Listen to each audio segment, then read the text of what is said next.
আজকের বাসে, ট্রেনে, ট্রামে দু চারজন দেখবেন গলায় মালা পরে হরিনাম করছে, অথচ আমরা তার পাশে দাঁড়িয়ে কুরহাসি হাসছি।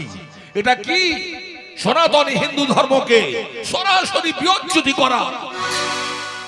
ভক্তমণ্ডলী মায়েরা, এটা কি আমাদের কোনো প্রয়োজন আছে? নেই। তাই আমি বলতে এসেছি, যিনি ভগবান, তিনি আমাদের এত দিয়েছেন। তিনি তো গীতায় বলেছিলেন, অহং তাং সর্বপাপেভ্যো মোক্ষামি স্বামীমা শুচো। তোমরা আমার গুণগান করো, মৃত্যুর দিন পর্যন্ত আমি তোমাদের পাশে থাকবো, তোমাদের পাশে থেকে তোমাদের মুক্তির পথ করে দেব। এত বড় কথা ভগবান বলেছিলেন। জেনে রাখবেন, এই ভারতবর্ষ সনাতন হিন্দু ধর্ম দেশ। এই দেশে আরো অনেকগুলো ধর্ম আছে। তারা কি বলেছিল জানেন? আপনাদের